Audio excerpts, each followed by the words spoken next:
آپ نے یہ نہیں کہا کبوتر آ میرا پیغام پہنچا، فاختہ آ میرا پیغام پہنچا، چڑیا آ میرا پیغام پہنچا، فرشتہ آ میرا پیغام پہنچا. کیا کہا؟ ان التیا ریح الصبا یوما الى ارض الحرم بلغ سلامی روضۃ فیہا النبی المحترم.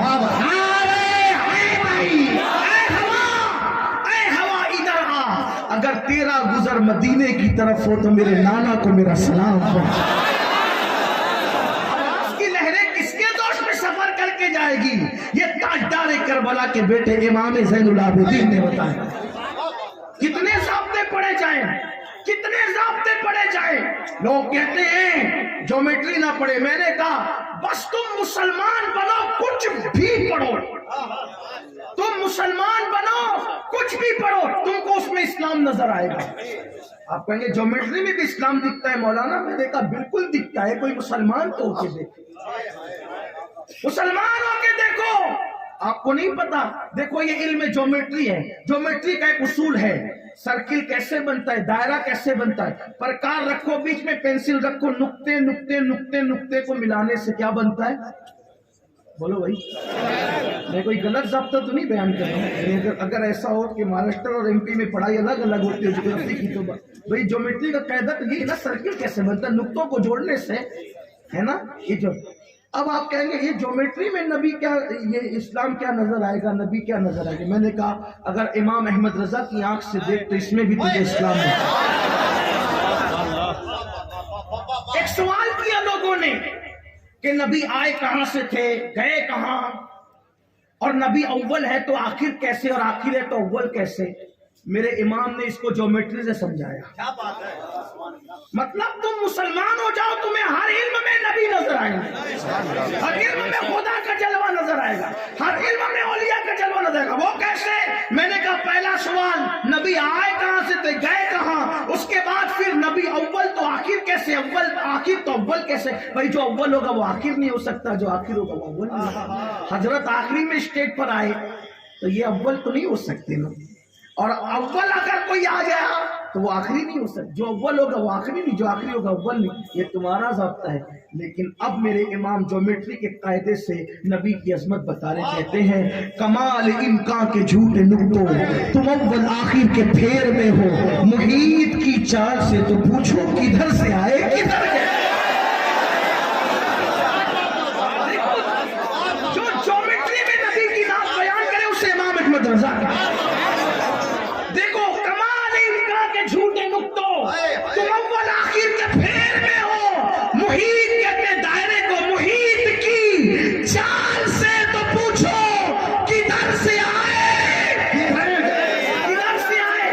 دیکھو جہاں سے شروعات ہوتی ہے دائرے کی، اسی نقطے پہ ختم بھی ہوتا ہے نا دائرہ. تو کدھر سے آئے کدھر گئے تھے، تو کدھر سے آئے کدھر گئے تھے. تو دوسرے مقام پہ کہتے ہیں وہی ہے اول، وہی ہے آخر، وہی ہے ظاہر، اسی کے جلوے، اسی سے ملنے، اسی سے اس کی طرف. تھوڑا ٹائم بچا ہے، مفتی صاحب کا خیال ہے مجھے.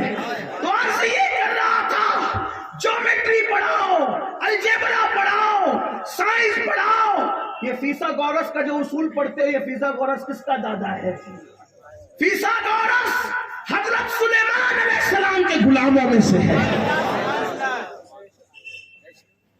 اور کس کس کی بات کریں؟ انگلش پڑھاؤ، دنیا کے سارے علوم پڑھاؤ، لیکن پہلے اپنے بچے کو مسلمان بناؤ. کیسا مسلمان؟ ایسا مسلمان 11 مہینے تک اکھنڈ بھارت کا بادشاہ، 11 مہینے تک اکھنڈ بھارت کا بادشاہ پورے ملک پہ حکومت کرتا ہے. اور جب رمضان شریف کا چاند نظر آتا ہے تو وہی بادشاہ دلی کی جامع مسجد میں کھڑا ہو کے لوگوں کو تراویح سناتا ہے. وہ دن لاؤ گوالیر والوں، تاریخی شہر میں رہنے والوں، وہ دن لاؤ. تمہیں محنت کرنی ہوگی علم پر، تمہیں محنت کرنی ہوگی علم پر. وہ دن لاؤ. آپ کہیں گے وہ کون سا بادشاہ تھا جو اکھنڈ بھارت پر 11 مہینے حکومت کرتا اور رمضان شریف میں دلی کی جامع مسجد میں خود تراویح پڑھاتا؟ اسی بادشاہ کو دنیا محی الدین سلطان اورنگزیب عالمگیر کے نام سے جانتی ہے. جب بادشاہ ہندوستان کا تراویح پڑھا سکتا ہے تو آئیے